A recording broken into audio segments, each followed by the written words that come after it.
button.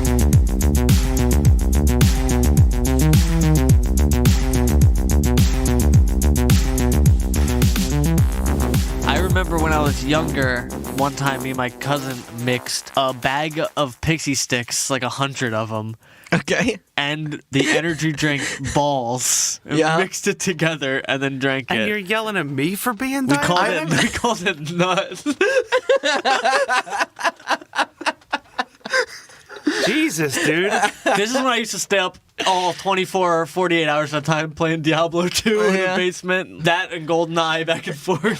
Fuck yeah. I remember once we went to some sort of gaming-related convention in Pennsylvania, and they had a balls truck that not only had the energy drink, they also had powder, but more interestingly, they had slushies. They had, like, balls slushies. I remember not tasting very good. I don't know. I thought they were all right. But when you realize that you're drinking energy drink syrup just with shaved ice, it's like... Oh, it's fucking disgusting. Yeah. Thank Well, God. that- It never really made it to market beyond that. I never That's saw like it anywhere the- ever again. In college, I came up with a scheme, which was this dumb idea in retrospect, but Okay. I was a genius back then. Yeah. So you know Soda Streams? Yes. Those, yeah. So you can buy Still this some at syrup Best Buy sometimes. for a Soda Stream and then just buy dollar bottles of carbonated water, like big bottles. So wait, you were going to be like, I'm going to make my own soda. And they sold not soda, they sold a syrup that was Red Bull flavored. Well, Red Bull's expensive, so I here's can the see where thing- your brain's Here's going. the thing about Soda Streams is that they don't really tell you how much of it to put in. So I put in way too much. It's a small amount. And it was a liter bottle of carbonated water. It looked like Diet Coke, What did it taste like? like really bad Red Bull. It tastes like he has diabetes. Wait, there's no sugar in Red Bull, right? Oh, yeah, no, there's there a lot is. of sugar. Why do you think they make a sugar-free Red Oh, Bull? shit. Yeah, I literally The don't light know. blue I've can. had one Red Bull my whole life. It tastes like gasoline, and I thought I was going to die. I used to work at W. a Mach W is the Wawa one, right? They pulled those off the shelf like back when we were in like high school. It was just Red Bull, but half price. Yeah, essentially, yeah. I worked at a movie theater, and I used to change the Yeah. soda things, and they weren't energy drinks, but they were very concentrated. And when you would go to use them immediately, it would have to take a second. So you would get like if you Syrup. yeah, you'd get a full blast of that. Full blast. That sounds like an energy drink. We should start our own energy drink company. We Except I should. think we have to own a foreign car and be a shithead. Because every energy company I know is started Well, by Randall's a shithead got a with Fiat, a foreign and car. I'm looking around. I see 3 shitheads right here. There we go. We're prepped and ready to go. Do they still sell? Which like, one of us wants to be an anti-vaxxer? I guess not I'll take it. All right. Okay. You want to be the 9/11 truther? What do you mean? 9/11 was an inside job? That kind of thing? Yeah. It was. Okay. See, we're already a third of the way there. Now, where do we get the money from two-thirds our of it. energy drink Two-thirds. profits? They still do this, but for a while, whenever they made novelty drinks from TV shows and movies and stuff like that, they were always energy drinks, like the Yeah. Duff beer and like the E-Tank, the Mega Man one. There's a bunch of video game ones. And they're all like the Nuka-Cola. same. Yeah, the Nuka-Cola. They're all the same with like a different wrapper, essentially. Well, Nuka-Cola was a glass one, but these were all like the Yeah. cans. No, Nuka-Cola was the only one that was actually soda.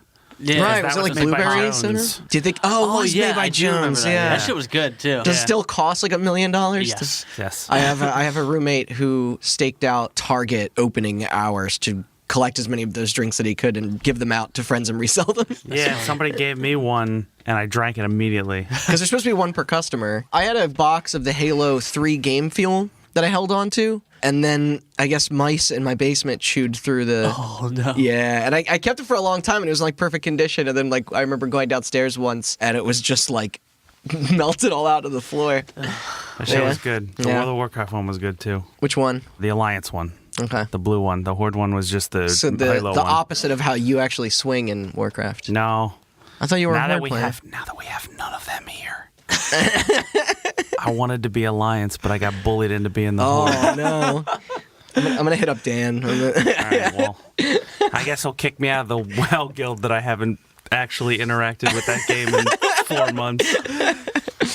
What is up, everybody, and welcome to another episode of Hot Button. Today we're going to take a little break from our Tetris series to get into another very fascinating story that has also been on our docket for quite some time. When I close my eyes, all I see is blocks, like when I play Minecraft for too long. It's called the Minecraft effect. It's a real thing.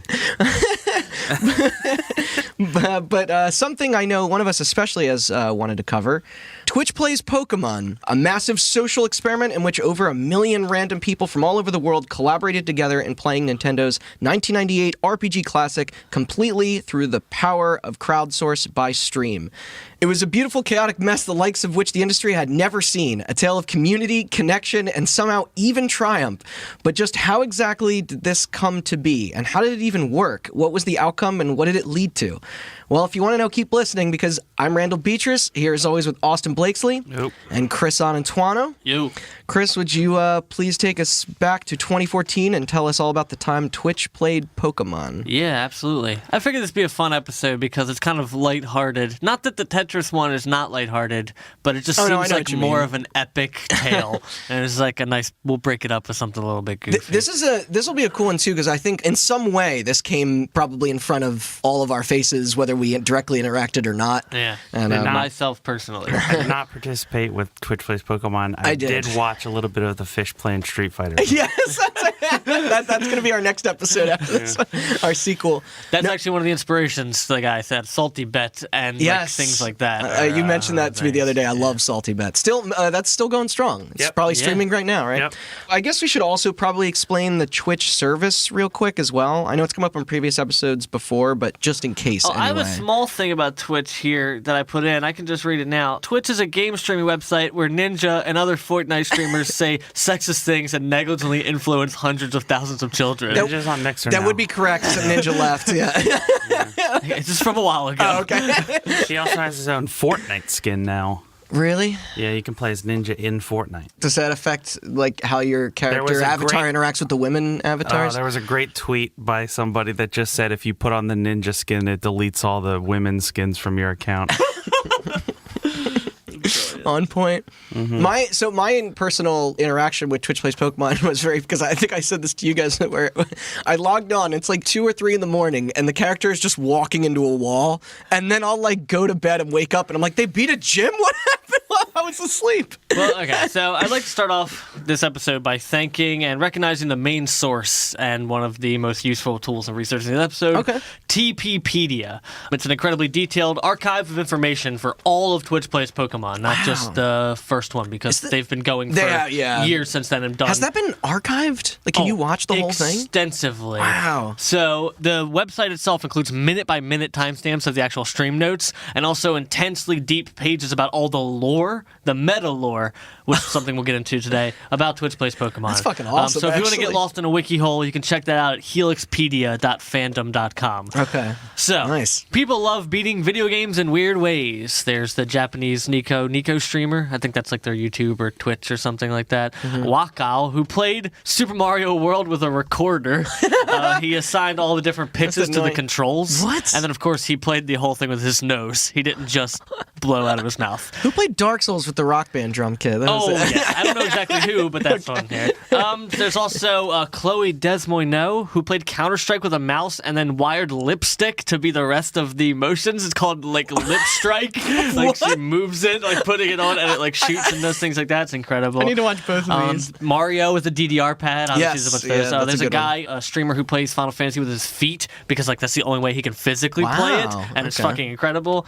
Or, like you said, Dark Souls with Rock Band drums. Or Dark Souls with a 360 fishing controller.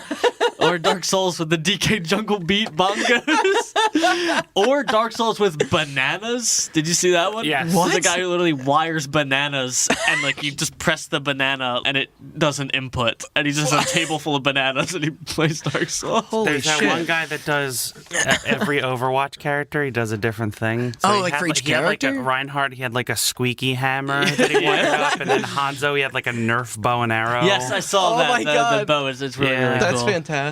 I forget, like, Symmetra was like a cup of tea. He wired up to play Symmetra.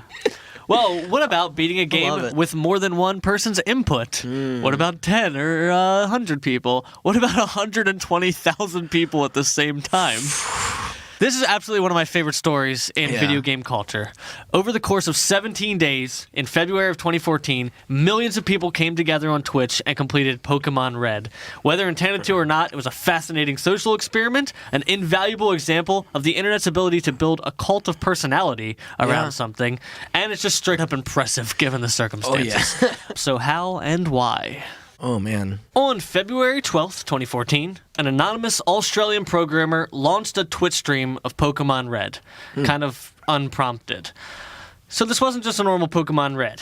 This was the setup. An IRC bot, which I can let Austin explain in a second, would capture specific inputs typed into the Twitch chat, like B, A, up, down, start, etc., and then it would use those inputs to put those commands into a Virtual Boy Advance version of Pokemon Red, which is just an emulator, for those of you that don't know.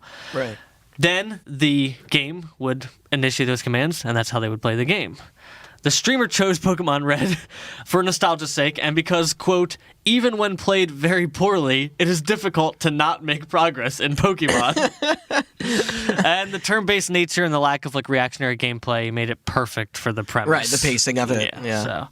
So, say just an anecdote about the IRC bot, maybe? Yes. So for those of you that don't know, IRC, Internet Relay Chat, the earliest versions of something like AIM or something like that. Rest in peace. If you've ever been on Twitch and you've seen a streamer be like, I know our friend has done this, Mr. Bob Dobb on Twitch, type hashtag or exclamation point and then a command and then something will happen on my stream. Right. iDarb style. Right. What it does is you take some sort of chat, you program a bot which intakes every chat message and then filters it based on a list that you give it. So, if somebody types, hey, what's up? Nothing will happen. But if they type hashtag up, or in this case, just up, or exclamation point tip, or whatever, it will take that message and then run some sort of code. And in the case of games like Twitch Plays Pokemon, it'll take the command up by itself, process that. The bot will then send it to the emulator, which has another program that processes those commands and then hits the buttons. Because that shit was rolling at a mile a minute. Oh, yes. And that'll be a major player. It took a little bit to get rolling, though, I think. Yeah. So, not much is known about the first 9 hours of the game, or very much of the first day at all, really. Yeah. The average viewer count was around 30 viewers/players. That's it, huh? Yeah. Also, several times I'll switch viewers/players, players, viewers, streamers. I'll change what it is, but we're all referring to the mob, essentially, that controls the game. The player character was named Red, and the rival was named Blue, and then a Charmander was chosen at the starter. And then it was promptly named, all capitals, A, B, B, B, B, B, B, K, left parentheses. The names are just commands. This is only with 30 people. Okay? And it was colloquially named Abby by the community. Okay, that's cute. Which, this naming convention, due to the sporadic nature of the inputs... Wait, there's no Y in the original Game Boy controller? And the interpretation of those names will continue to hilarious effect throughout this stream. So, during this time, players defeated Blue. They got to Viridian City and delivered Oak's parcel. They bought 2 Pokeballs and threw them both at a trainer's Caterpie. And they cleared Viridian Forest and made it to Pewter City. Quite impressive. Yeah, that's already only 30 people. Yeah. Now, for all of you, it's been a very long time since I played Pokemon, the original. So Me a too. lot of this stuff might be like, what are you talking about? But if you've ever played a Pokemon in the last 20 years, they haven't changed the game at all. I keep saying that, It's the same game. I'm going to get run out of town. So Wait, what? So, now at almost 10 hours in, the first known mention of Twitch Plays Pokemon on 4chan's /VP board comes as a screenshot from inside of Brock's gym. After a failed attempt to beat Brock, there's another mention of the stream. You gotta aim for the sprinkler. Another mention of the stream appears on a website called GBA Temp, which is an old ROM hosting site that turned into a community board. So, largely due to the move Ember, Red defeats Brock on the second try, and naturally, Abby learns the move Bide by replacing Ember immediately. So for the next several hours, a group of mostly 4chan users now didn't get much done at all.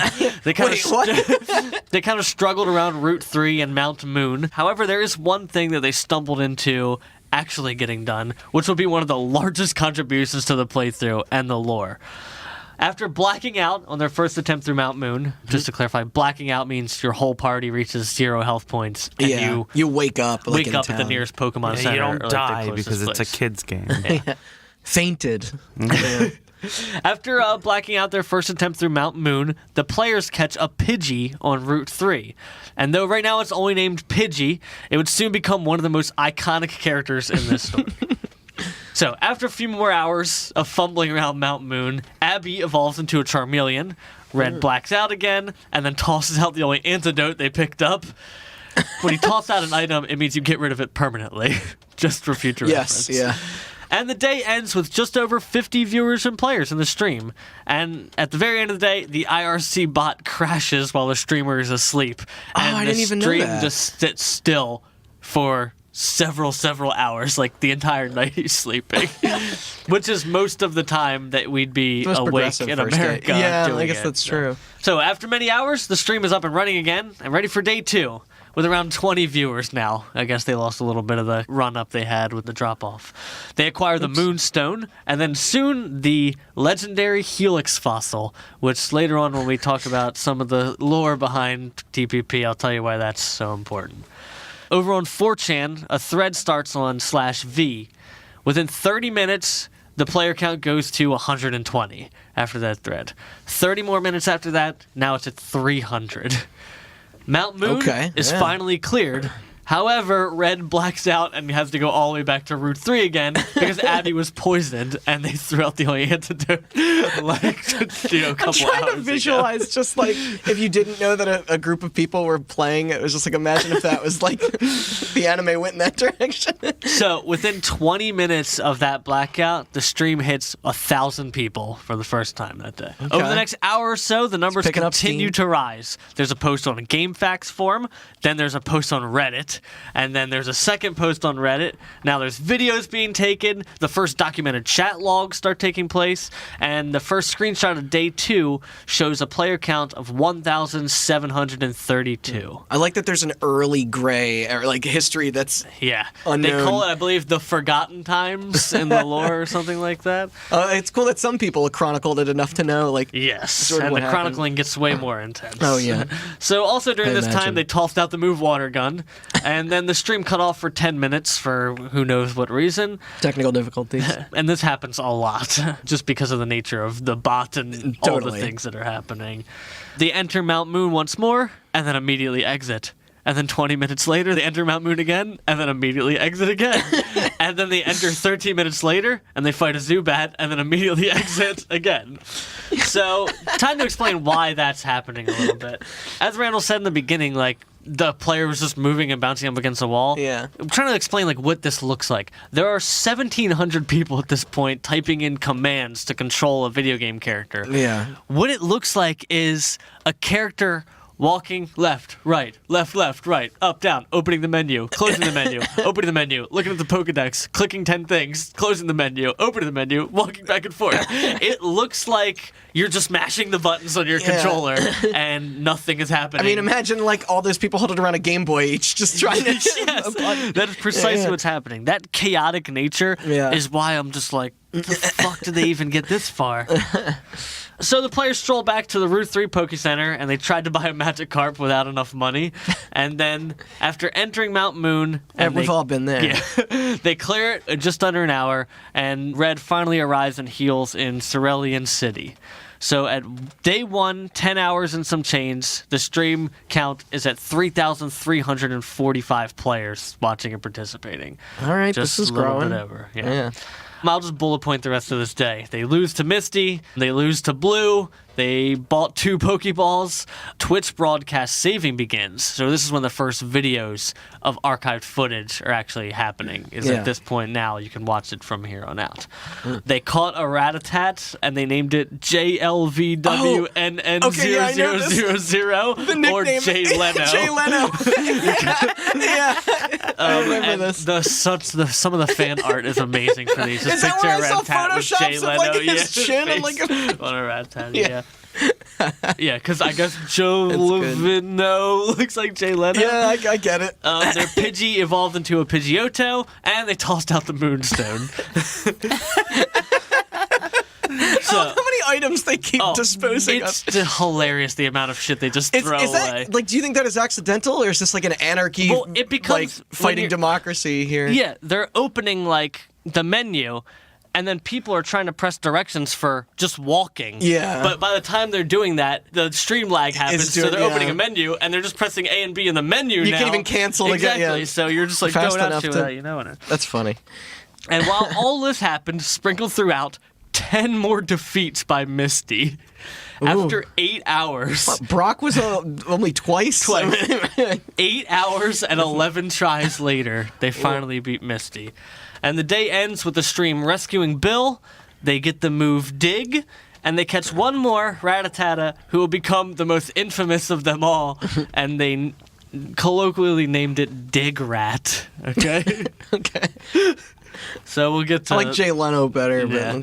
So day 3 starts with the creation of the Twitch Plays Pokemon subreddit.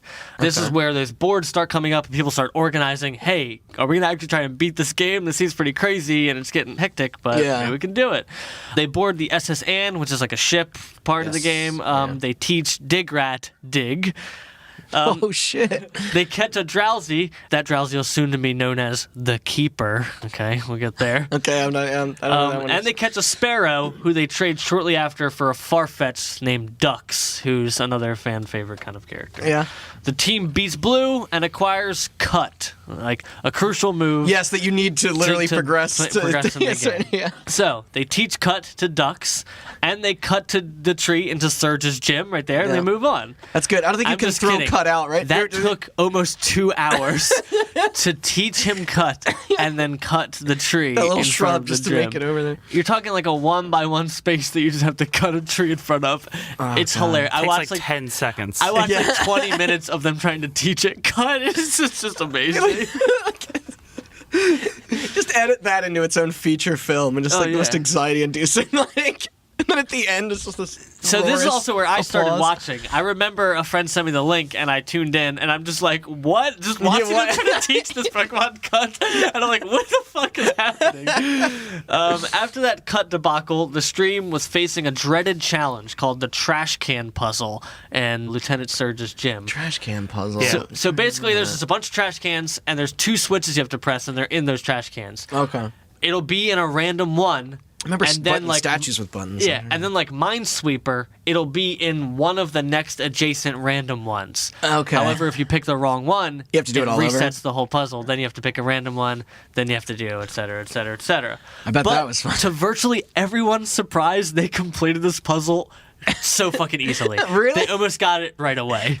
Yeah, I know. What happened with the Cut thing? So the party moved on and defeated Lieutenant Surge's second try and acquired their 3rd gym badge. They're moving right along. Holy shit. Though it's not without tossing out their nugget, which is an item that nets you a shitload of money, and struggling for a while to cut the tree the first time they lost a Surge. So soon after a blackout on Route 9, there was a soft reset. Basically, you could reset your Game Boy by pressing all of the buttons in like a certain way. I think it was either all the buttons or select like a start debug and like thing. Oh, I mean, I bet that was there. But the point is, because I know the of DS the lag one. on the stream, it was simulating a soft reset to the Virtual Boy. So he had to cut off the stream and actually disable the select button because it wasn't being used for anything anyway. Well, of course, yeah. I wonder if that was like accidental or if people like. I think it was because of the lag. Like, yeah, just so many inputs came in at once. Yeah. That's funny. A, B, start, select. Yeah, so he had to delete the select button. Wow. It's like people were pressing select anyway, even though it did nothing. Like, why are you typing in select? Yeah, I don't. Does select do anything? Does that just minimize the menu when you're in it? No, I don't think it does anything. Does anything? Do anything. Okay, No. then yeah. So they renamed Red XXX for some reason. I'm just gonna refer to him as Red for the rest of the thing. And they renamed Blue capital AA lowercase DEEF. But who knows? I was hoping you were gonna say ass. The stream continued on Route 9 and towards a struggle-filled day 4. So, day 4, otherwise known as the Obstacle Day. It begins with the infamous Route 9 ledge. Misty wasn't enough, huh? No. So the Route 9 ledge is, in Pokemon, there's like these things like you can't go up them. You can only go down them. These little things you can hop over. Yeah. So in Route 9, there's like a part one-way where fences. There's like a smallish area where if you fall down, you have to go all the way back up and around and back around and go. And if you fall down, you have to go, well, it seems whatever, because if you're on your Game Boy, you just take your time. But if there's 4,000 people controlling you, it's not easy to not jump down a ledge over and fucking over again. I wonder what's the longest anybody participated in this. Like, if there was one person just be like, come on, like just for There's hours a ton of great hours. screenshots where it's just like a screenshot of Red hopping over the ledge and somebody highlighted the down key in the Twitch chat, like this fucking asshole. Yeah, ruined it for everybody. So after 8 hours, of being stuck here, they cleared the ledge. And then a trainer's Geodude blacks out the party and then sends them back to the beginning They're again. gonna do it all over again. But this time, after only 3.5 hours, they make it back, only to fall to the last part of the ledge 2 minutes later. Oh. But Only thankfully, 3.5 hours. it only took them 30 minutes to get back around the last part of the ledge. Okay. And finally, They weaned out the weak. They hunted that guy down that wrote down and so what's took him that? out. Like almost 12 hours it takes them to clear a part that could virtually take you 15 minutes. How in if the you world did they play. beat this in like 2 weeks? Route 9 was finally cleared, and the party healed up at the Rock Tunnel Pokemon Center. So, if you don't remember the Rock Tunnel, it's an area where when you go in, it's pitch black. Yeah. You just have a small circle of light around your character, unless you have to move Flash, which they didn't have. Of course. Or could possibly even teach to a Pokemon. Need that or TM. even manage to use Flash. That part sucks. I could never explain or write a better joke than what the stream transcript says. Okay. So I'm just going to read the transcript. Yes. Enter the Rock Tunnel, first time, 3 days, 5 hours, 30 minutes. Blacked out. Entered Rock Tunnel. Digrat used dig to exit Rock Tunnel. Entered Rock Tunnel. Blacked out. Entered Rock Tunnel. Blacked out. Entered Rock Tunnel. Blacked out. Entered Rock Tunnel. Digrat used dig to exit tunnel. Entered Rock Tunnel. Digrat used dig to exit Rock Tunnel. After 4 more. Entered Rock Tunnel. Digrat uses dig to exit Rock Tunnel. The last thing is just deposited Digrat into PC. This removed the problem. This is why they called it Digrat. This is where he got the nickname from. Okay. Because every time they would try to make progress anywhere where dig was an applicable move, he would just dig and take them back to the beginning of the puzzle. Digrat likes to dig. So, after they enter and black out 2 more times, then the stream blacks out, and then once it returns, the party finally clears the Rock Tunnel at 3 days, 16 hours, 15 minutes. So, if you don't want to do the math, that's 10 hours. Oh my god. So they've made little to no progress through the game in the last almost 24 hours. God bless these people keeping up. I would just like. Day 4 wraps up with Pidgeotto evolving into a Pidgeot, and he kind of earns his messianic stature and the nickname Bird Jesus. Bird Jesus. All right, yeah, I've seen that. Character. I've seen that before. This is the nickname Bird Jesus. It mostly comes from his heroic battles in the Rock Tunnel, often getting the stream through just by using the move Struggle, which is the default move when you're out of move, like whatever the PP I think it's called. When you're out of that, your default move is Struggle, which is a move that moderately hurts them and then hurts yourself. So using Struggle beat a bunch of battles and help them get through. God. So they kind of earned this like holier than thou nature. He led them through. The stream enters Erica's gym and then tosses out Teleport immediately after they get it. And one of the most infamous days in Twitch Plays Pokemon begins. Starts off strong. They triumphantly whoop Erica with Bird Jesus because all the psychic Pokemon are weak to the moves that he uses. Oh. And then things turn quickly. Like neutral moves. See, there was a debate on the forums of what to do regarding the need for a Pokemon to teach Surf to. Surf is another one of those things like Cut that you need to advance through the game. You have to surf across the water. So the debate was either to get an Eevee and evolve it into a Vaporeon or get a Lapras. And as the debate raged on, the stream just got an Eevee anyway. Oh. And then they went to buy a Water Stone, and instead they bought 3 Pokédolls and a Firestone. Spending all of Red's money. And after a failed attempt... The worst Pokemon trainer ever. Oh, yeah. There's so many great like pictures to turn. Like every time there's like fan art of Red, his eyes are just like one's facing up, one's facing down, his hat's on like sideways. Like he's just depicted as this like just possessed like rag doll. After a failed attempt, Detour to drop a Pokemon at the Poke Daycare, which on the map is buried in an area that has a ton of those one-way cliffs. Right, yeah, I remember So that. they just tried for hours and failed. The stream moved to rearrange the party to make room for a Lapras. They were like, we need room for Lapras because obviously you bought a Firestone. We're fucked on the Vaporeon move now. In the chaos of the thousands of inputs... Tell me you can't teach search to Flareon? In the chaos of all those inputs, Bird Jesus was deposited into the PC. Shortly later, the beloved Jay Leno, who is a fan favorite, He came back. and Abby were released. So when you release a Pokemon, that gets rid of them from your party and from the game. Oh my god. When you hit release, it's so easy. It's just, would you like to permanently release this Pokemon in the wild? They'll disappear forever. Yes. And then that's it. Oh, I never did that as a kid. Like, I didn't even know that you could. Why would you? There's no reason to. Yeah. So, Jay Leno and Abby, which is the Charmeleon, were released, and then Bird Jesus is in the away PC. Your starter. So this happened because of the input lag I explained earlier. Yeah. All those commands that are swiping through just from moving around ended up getting used to fucking release, these Pokemon later. So defeated, and now with any Pokemon capable of handling any gyms, well, shit.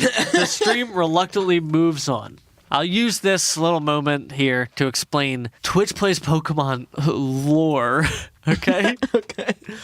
So, as I said, like a cult of personality built up around this stream while it was happening, especially around this time. Bird Jesus is like this messianic figure. I've seen fan art of So of that throughout too. all of this, the Helix fossil becomes really important because of this. Because of the chaotic nature of the opening and closing of the menus, often Red would open the items thing and just keep clicking the Helix fossil, and all it says is like, you can't do anything with this right now. Like, you can't do anything with this now. The players kind of would goof and talk about it in the stream like, oh, it's like Red has to consult this fossil. What do I do next? Open the menu, talk to the fossil. What do I do next? Open the menu. So the fossil becomes this like character that itself. Red is like praying to please help me get like through this chaotic world. Amazing. So the reason I call... It's like a magic 8-ball, just like... So all the characters are considered like these friends in this party that are trying to help Red get through this like adventure. And it just is going to get so much more evolved from there. Every time lore is necessary, I'll bring it up in a little side thing. This is great. So the stream catches an oddish during this time, which later becomes known as Cabbage. I think they nickname it. I feel like that is something that we would do as kids.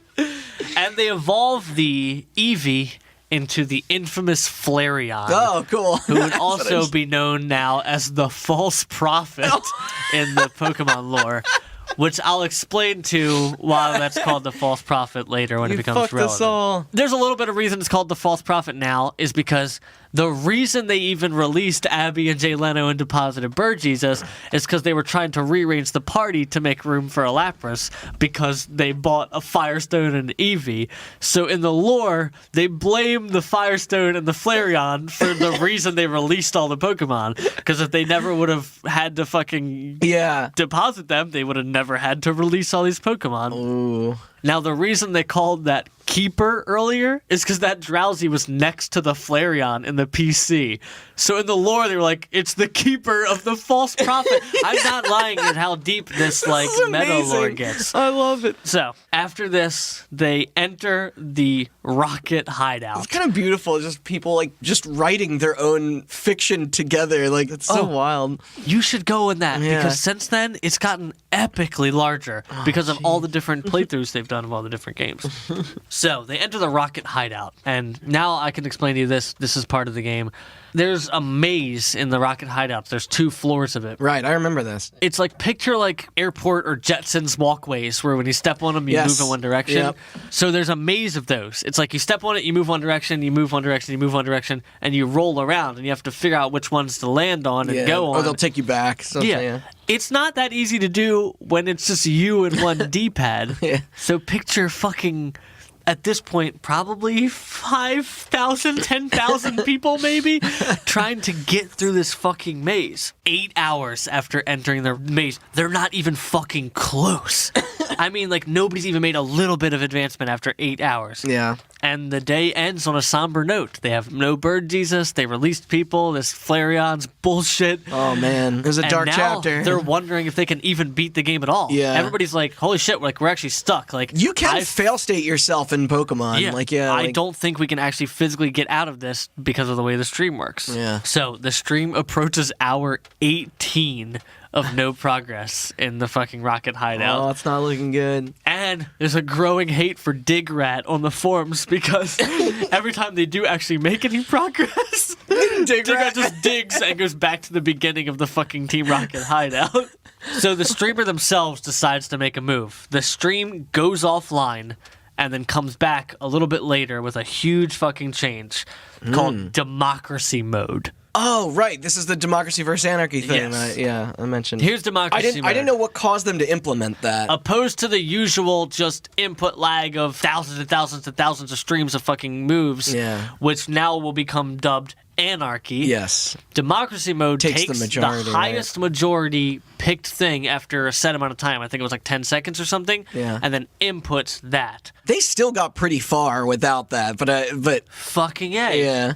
So after an hour or so, there's a ton of fucking stream issues, I guess because of whatever, implementing a whole new system to the game.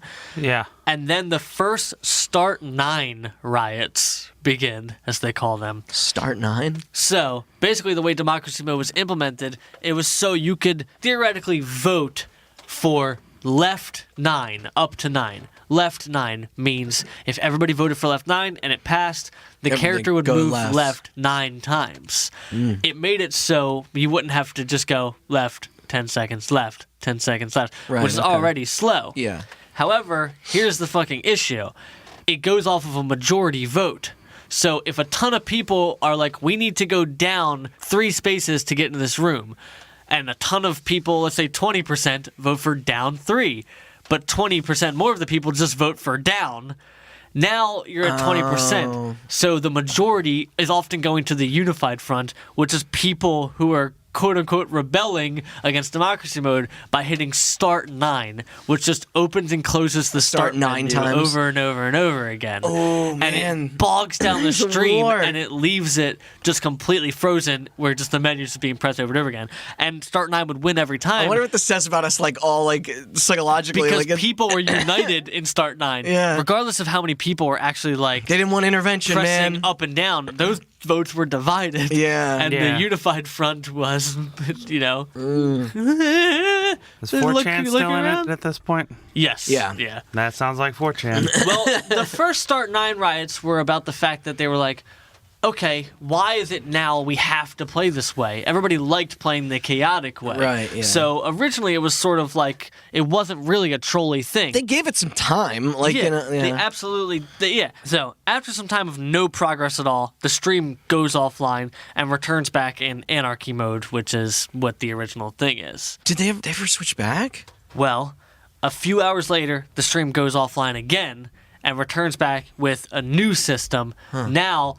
there's anarchy and democracy, and every so often, once there's a majority of people voting for, it'll switch. Holy shit. While the same way you're typing in up, down, left, right, you can also type anarchy. You can also type democracy, and it'll cast a vote, and it's like a line with a little arrow that's pulling back and forth like a tug of war, and after a certain amount of time, once there's like a big majority, anarchy mode activates. Now it's all just inputs of streams.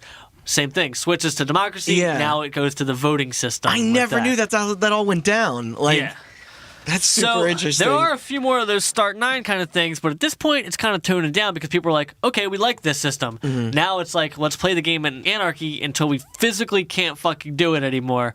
Then maybe we can talk about using this democracy mode to help us out. Did they see progress, like, start to get made? Like, absolutely. Like, the Start 9 thing became co-opted by fucking trolls at this point. Of course. Because it was like a thing that you could do to install the game. So, under the watchful eye of democracy, the stream finally clears the first maze. At this point, the viewer player count is at 80,000. That certainly jumped. Yeah. So over the last, day and a half, it gone from, 3,000-ish to 80,000 Them some fat people. numbers. This is years ago, like even before. Mostly because the anarchy democracy mode that we just talked about caught the attention of news outlets. Yes, So Kotaku reported on it. Yeah. I'm sure even beyond the gaming industry. Yeah, there was exactly. It spread beyond the gaming industry. People were like, "What the fuck is this weird voting thing happening in Pokemon? Or what? What is this?" And this drew in so many fucking people. Yeah. Shortly after, Anarchy mode comes back, and they go right back into the first maze, which I love. That was like democracy finally beat it. They're like, "We take over. We're going back." Like a couple real minutes later, democracy mode is reactivated. Maze 1 is cleared again. Okay. Over the next 8 hours, and surprisingly only one time, Digrat digging out of the tunnel. Poor Digrat just wants to dig. The tug-of-war continues between the two game modes. Democracy clears the second maze, and they make it all the way to Giovanni at the end of the hideout, and the day ends with the player-viewer count topping out at 110,000 people. It's roughly estimated that about 10% were participating. That's still an insane amount of fucking inputs. Yeah. I was passive for a little while, and then I tried, and then I got scared off. One of my favorite memes comes from this, and I have it on my phone. Went back to just observing. I want to show you guys when it's over. Hey, I'll just show you right now. It's just like a little comic strip of Red coming into the room, smacking up against a bunch of walls, and then exiting. All of Giovanni's just standing there like, Yeah, it's absolutely spectacular. Yeah. So, after a switch to democracy and a quick Start 9 riot bringing it back to anarchy, the stream enters Giovanni's office for a second time, only for Digrat to do his good old thing. But just an hour and a half later, good old thing. The stream returns back there. Bird Jesus and Ducks defeat Giovanni, and it takes just 2 minutes later for the stream to reach its all-time player-viewer count peak. 123,224 people. Holy shit. And simultaneous. What day is this? This is on the 6th day. Okay. Yeah. That didn't take long to go from 30 people to that. To, 123,000. What side are you guys on? Team Anarchy or Team Democracy? Democracy. I have to show you. So that kind of became a cult of personality in itself. Yeah. There were logos. Now there was Bird Jesus was the T-shirts got made. Anarchy fucking god. Like the logo was Bird Jesus and it says like I will defend anarchy. And then Flareon was the democracy one. It says mascot. I will stand for democracy or something, or I will do democracy. And then That's great. Subsequently, because the Helix fossil was considered an anarchy kind of side, the Helix fossil was considered like Red's god, and that made the Dome fossil became kind of like the Satan, god. Like Antichrist of the fucking thing. This one? That is a great picture. Wait, let me see. Oh my god. I gotta say, these are the ones I'm referring to. Oh, okay. I haven't been talking a lot because I've been on my phone. I want like patches of those. I had them with my desktop the whole time this was happening. That's so I had to go on. I've been talking a lot because I've been on my phone looking at Renaissance paintings with Pidgeot and Flareon photoshopped over them. They're very good. I like this one a lot. Oh yeah, we got to use some of these. I can't wait to see your photoshops of these. This is a famous painting of Jesus. We'll just, and he's holding like a cross or something instead of the Helix fossil, and then I think Judas is where Flareon is. Like, there's a lot of thought put into this. Oh, there is a spectacular amount of thought put into the lore. And then there's Oddish and Farfetch'd and Digrat and Drowsy the Keeper. Yeah. Oh man, that's great. We gotta title this episode. What was the thing that the Helix fossil says? Oh, it's something like you can't use this right now. Yeah. So the stream celebrates their 37-hour endeavor into the fucking rocket hideout by reaching for the item acquired by defeating Giovanni, the Sylph Scope, only for Digrat to dig just 3 to 4 steps away from the item. That motherfucker. Sending the stream all the way back to the beginning of the fucking maze. Oh my. So 2 hours later, they come back and get the item, and then Digrat digs the stream out of Rocket Hideout one last time. I wish I could have seen the chat log of that. Just 40 hours after they entered the Rocket Hideout for the first time. So that's almost 2 straight days of consecutive gameplay being stuck in one fucking spot. That's like a video game length. Yeah. Exactly. 40 hours. Entire game. You could play an entire game in that time. And they were stuck in the fucking 2-floor Rocket Hideout from a 90s video game on a handheld. So, as much as I would love to keep going, giving you an absolute play-by-play of every goofy event for the next 10 days of gameplay, I think we should probably keep this to one episode, and it might get a little boring and whatever. So I'm just going to pick out all the major moments, as well as a few of my personal favorites. All right, yeah, run us through the Twitch Plays Pokemon timeline. Day 8, they renamed Bird Jesus from Pidgeot to, I'm assuming trying to write Bird Jesus, AAABAAAJSS. It was a valiant effort. It's the thought that counts. Bird Jesus also gains the nickname Abba Jesus at this point because of that. Like, other people call it Abba Jesus, but it usually kicks up Bird Jesus. Digrat evolves into Eradicate, and then now it's kind of semi-known as Big Dig. But a lot of people still just call it Digrat. And Big Dig shines and redeems themselves, finally using Dig for something useful when they go to the Poke Tower, and nobody can attack the ghosts because nobody has moves for it, except Dig works. So wow. Digrat is saved like the day hero for once, of the fucking Poke Tower. He got his redemption. Day 9, the team had to traverse the Safari Zone to get Surf. Oh, boy. Now, I don't know if I have to explain to you. Remember how the Safari Zone worked? You had to pay for entry in the Safari Zone, and then you had a step counter. And once your steps were out, you got kicked out of the Safari Zone, and you had to pay to re-enter. Right. Now, I don't know why I should have to explain to you why that's problematic. Oh, yeah. They waste all the steps going in a circle. And then Naturally, all their money was gone. Yeah. Like, Yeah, so everybody was like, what the fuck are we going to do? Yeah. Because you have to get Surf at the back of the Safari Zone, so you have to go there. and you would reach a fail state eventually if they just like ran out of money. They'd have to like they'd have to go back and I through guess the whole grind game and get money grind somehow. to get money back. Yeah. So this was one of the biggest uses of democracy in the entire stream. And I think it is the biggest use of democracy mode for the entire stream. They use democracy mode to navigate their way. It's like a little building in the back of the Safari Zone and capture Surf. Yeah. The stream during this time catches 13 new Pokemon. Wow. Yeah. Safari Zone's got a lot of Pokemon in It does. That's what it's known for. Most of them are just kind of like whatever garbage throwaway Pokemon. Sure. But 3 legends are caught here. There was a Zapdos, right? Was That one? comes later. Okay, yeah. that was later. The 3 legends caught here in the Safari Zone are all capitals A, otherwise known as the Fonz.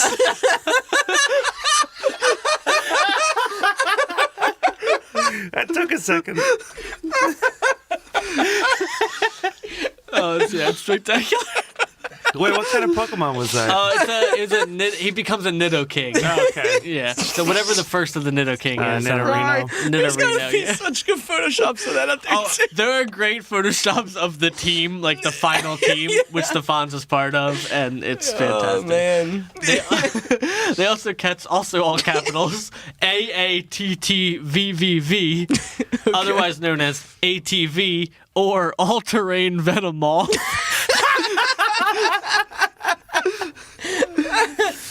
Which man. there are some great really do love photoshops the of internet Venomoth's sometimes. head on the top of like wheels. 4-wheelers.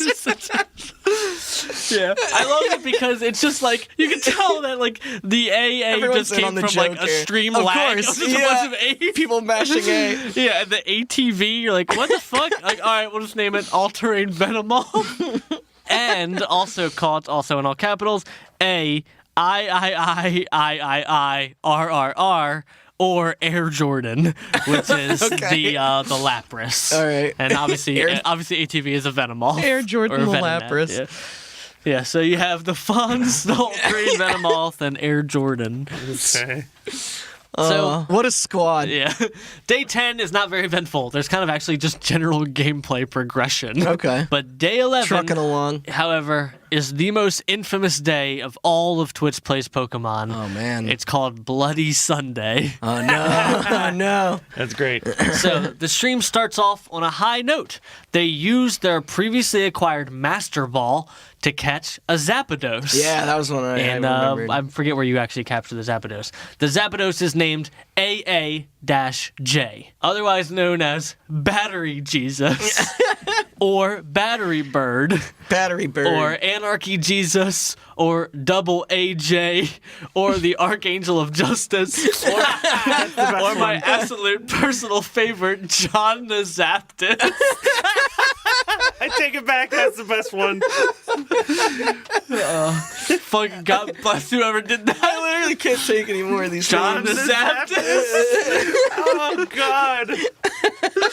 Because at this point, the whole religious-themed lore is in full swing. Bird Jesus is depicted as Bird Jesus. The Helix Fossil is like baby Jesus God. Like, all these people are the protectors. So John the Zapdos is just spectacular. It's like my new favorite story. So, room had to be made for AJ in the party, which meant a trip back to the feared PC, or the even more dreaded task of rearranging the party. So, everything went brilliantly under anarchy. 12 Pokemon were released. Mostly unknown randoms from along the way or the Safari Zone. Who? But fan favorites Cabbage, the Cabbage was called earlier. Ducks, the Farfetch'd who helped them. Oh, man. And very, very sadly, Digrat. Oh, no! It's not Big Dig. Big Dig! So, this was a sad day. Anarchy did its best to release 12 Pokemon. I love it because you're piecing together like the whole story for me because my memory is just when I logged in. So I'm like, Yeah. I don't know what happened to who while I was gone. So now the stream had no one capable of using Cut.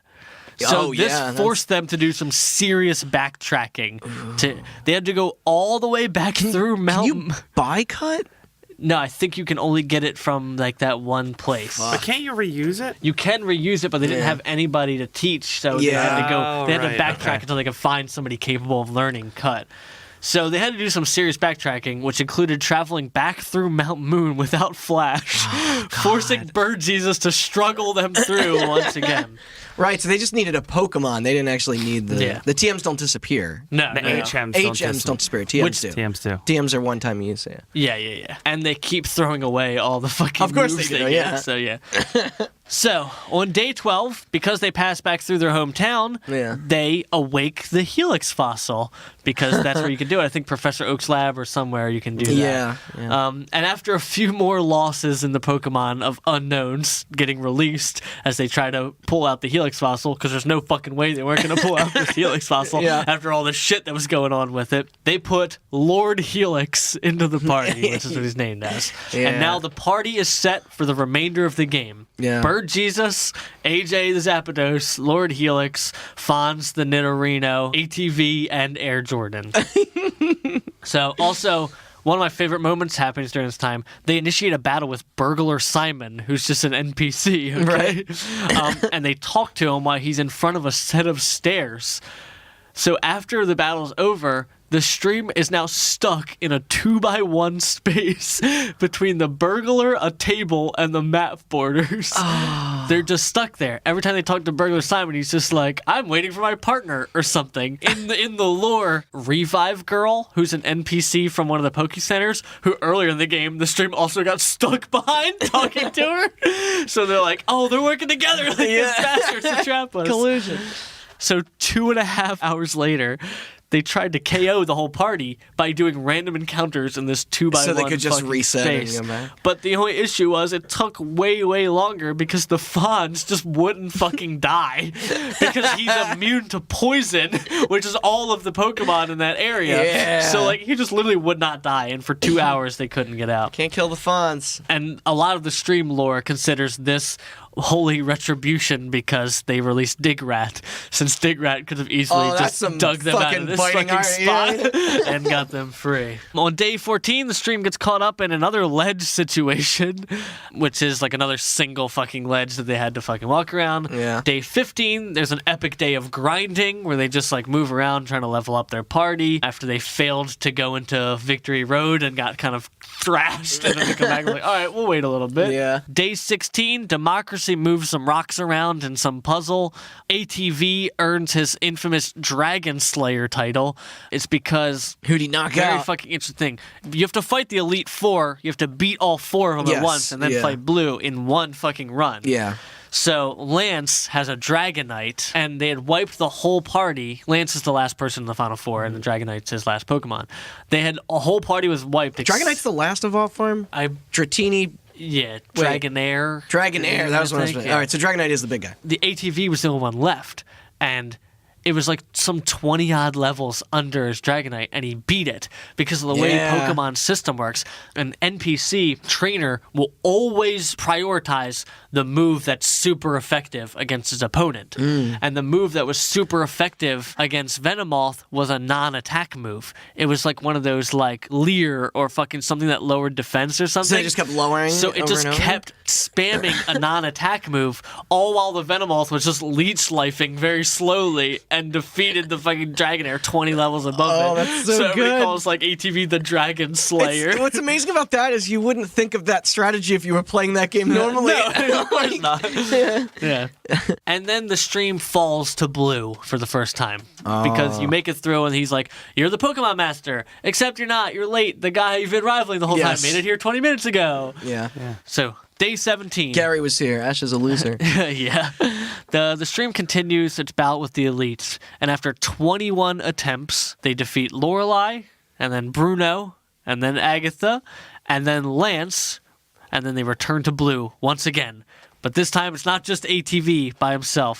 This time, it's the Fonz, ATV, Bird Jesus, and John the Zaptist himself. Squad. So, after a one-shot KO on Blue's Pidgeot and Alakazam Fucked. with Thunder, AJ was fucking killing it. Two one-shot KOs. I watched this Man. whole battle, by the way. Dude, the chat must have been going ape shit. It is. AJ found his moves doing nothing against Blue's Rhydon. All of those Thunder and Electric Yeah, attacks were yeah. doing nothing. So, the Fonz entered the fray and used Surf to one-hit KO that fool. Fucking And then A. immediately got swapped back out for AJ, so he could one-hit KO Blue's Arcanine. Holy with Thunder. shit. Yeah. AJ gets swapped out again for Bird Jesus, who takes a critical hit from Blue's Executor. But he's not out for the count. Bird Jesus strikes back with a Sky Attack, which is like a move where you get like a delay. Right. And one hit kills that Executor, dropping him as well. Blue sends out his final Pokemon, Blastoise. And with one Blizzard, KOs Bird Jesus. No. Then ATV comes out, and he nearly does the same to ATV. Almost fucking one-shot Blizzards it. Jeez. But then he's swapped out for the Fonz, and they frantically click the secret key, which is just an item. Like, literally, I'm assuming they were trying to swap out again to get to AJ, and it just keeps clicking, secret key, you can't use this item, secret key, you can't, for like 10 minutes. After frantically clicking the secret key item, the Fonz drops a few Surfs, and then he gets swapped out for AJ, who defeats Blastoise with one final Thunder Shock in one move, and then Blue is defeated. Oh my god. They did it. After setting out from Pallet Town with barely double-digit participation, 16 days, 7 hours, 47 minutes, 53 seconds later, the credits for Pokemon Red roll. Fuck. The game ends with a modest player viewer count of 92,588. I wish I was there. That's Yeah. an average of 80,000 people across the board. Man. So it's funny. I think I tuned in during the credits Really? because I think Wow. somebody posted somewhere That it was on like Twitter or completed? something, and Yeah. they're just like, "Yeah, they just beat Pokemon," and I was like, "What?" I yeah. clicked the link, and the credits were rolling. Holy shit. Woo. 1,165,140 people came together to complete a video game. That number Damn. comes from Twitch Plays Pokemon Guinness World Record I was gonna say there has to be some for sort the of most world participants of record a acknowledged. single-player online video game, which is still held Man. to this day. Wow. I mean, they ran other games after that, but did they not have the same level of participation? Or? They've run a ton of Twitch Plays Pokemon. They ran all the regular games and then a bunch of modded versions. I know there's I think there's one going on now. Yeah, they play modded versions now of the game. Yeah, because I don't know what Pokemon Navy Blue is. They'll play like a ROM hack of Fire Red and Leaf Green. Okay, it'll have like random shit and stuff like that. It also won a Game Award in the Best Fan Creation category. Yeah, I remember that. Yeah, and it gave way to an entirely new way to watch and play video games on Twitch. Yes, Twitch Plays now became a thing. Holy shit, they played through like every Pokemon game ever. It inspired a detailed and passionate fan fiction, a hefty supply of quality memes, which we talked about, and tons of incredible artwork in a variety of mediums. From the casual viewer or player to the community organizers and the strategists and even the trolls, it birthed a community. So I'll continually beat the drum of the importance and place of video games in our culture, just like I do at the end of every episode I write.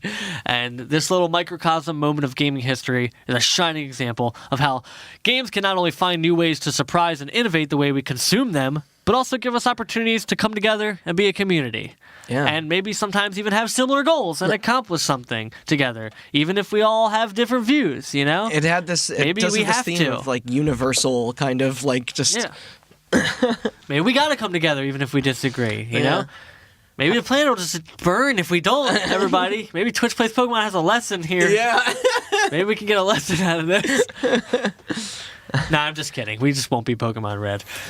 So, Twitch started a Twitch Plays channel after this. Yes. And they played through a bunch of the Pokemon games. There's one I want to talk about. I'm just going to read off this list and then you stop me. Okay, I'll stop you if you get to the one. It's obvious which one I want to talk about. I saw that. Tetris. Yes. But because what they did with Tetris is that they used the actual command inputs from Twitch Plays Pokemon for Tetris. Oh. So that was their... I think they also did a run of Tetris where people in real time tried to do it. Oh, they used the archive. They used the archive commands and then like... including one which used the actual command inputs from the original Twitch Plays Pokemon. That's the one I was thinking of, yeah. I don't think it did very well. Street Fighter 2... Okay. Halo Combat Evolved. Yeah, I remember that one. Wow. How do you play an FPS? I don't know. It says itself made significantly more difficult by nature of being a first-person shooter. There you go. Metal Gear Ghost Babel. Oh, that's the Game Boy one. Yeah, Dark Souls.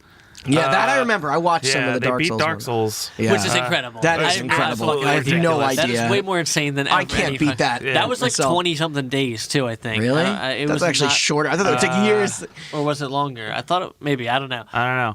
Fallout 3. Okay. PUBG. Wait, did they play against other people? Yeah. Wow, I wonder how they did. No, I don't know. Yeah, I'm gonna see at the top. They did get a victory or a chicken dinner at one point. What? Yeah. How the fuck? They also did one for Teamfight Tactics, Pokemon Go, a Tamagotchi, something to do with the New York Stock Exchange. What? And then a Twitch Plays Chess, where they played against a chess grandmaster. I think I saw some beat of that. him as well. That's amazing. Wow. 28 days is what they did Dark Souls. I know Telltale did it with the crowd play thing before. Like people were playing adventure games too. Like they did it with crowd play and as well. Yeah, I think they did it for their Batman game and stuff. Tiny Build had a game called Punch Club where they actually promoted the game before it was released. They put it on Twitch Plays and let people play it. It has a legacy there, and then an even greater legacy elsewhere. Yeah. What led to the fish then? Was that after? That was Fish Plays Pokemon. Yeah. And then the fish started playing other games. Although I feel like they took some of that from Fish Center, but... It's just spectacular. It really is. Crowd play doesn't exist without this random little fucking moment here, like on the scale that it does now. Yeah. And it's just a cool fucking community. Like, you should really, like, if you want to have a laugh, read some of that Pokemon lore, because it's fucking hilarious. This is the most I've laughed in a while on here. Yeah. Shit's goofy as Did they already beat Pokemon Sword? The one that, like, just came out in November? 7 days, 23 hours, 57 minutes. Your roommate hasn't even beaten it yet. I know. Well, that's all I got. Mm-hmm. Oh, that was good. That was fun. Thanks for listening. This was a little break in the middle of our Tetris saga. Yeah. And we'll be back in 2 weeks with the rest of the Tetris stuff. Which I think is good for everybody. I'm not trying to bury people in blocks. Yeah, I guess. If you bury them in too many blocks, they'll disappear anyway. It's fine. As always, keep an eye on our social media stuff. Twitter, Instagram, and Facebook @HotButtonCast. If this is your first episode, you can also subscribe on any of the podcast services. I'm not even going to name them anymore. There's too many. We're on all everything. Of them. Yeah. Yeah. You know what they are. And also find more information on our website, hotbuttoncast.com. As I have been saying for weeks now, we have some stuff coming up in the future, maybe some video stuff, so keep an eye out for that. And if you listen, please write a review on iTunes. It helps boost up the numbers and more people can listen to us, and then we can, reach a bigger audience. If you like it, maybe somebody else will. Call us Spread the word, too. Tell your friend, hey, you like video games? These guys like laughing. Arm yourselves with knowledge. Yeah. And I guess check out twitch.tv if you want to see a bunch of people playing Pokemon Navy Blue right now. I'm sure there's a character walking into a wall somewhere. Let me do a test. Yeah. And then join us for Twitch Plays Hot Button, where we're all going to speak. Yeah, based off of whatever words. Based off Twitch. That's a bad idea. Whoa, who knew the internet was so racist immediately? Yeah. And it would only take us 16 days to get through the... There's only 130 people watching it. Oh, it's gone down a bit, huh? Oh, yeah, this is the they have betting and shit now. All right. Yeah, thanks for listening, and tune in next week for the rest of the Tetra stuff. If you haven't listened to Tetra stuff, go back and listen to those too. Yeah. And then 2 weeks from now, we'll pick that back up. All right. See you guys soon. Bye.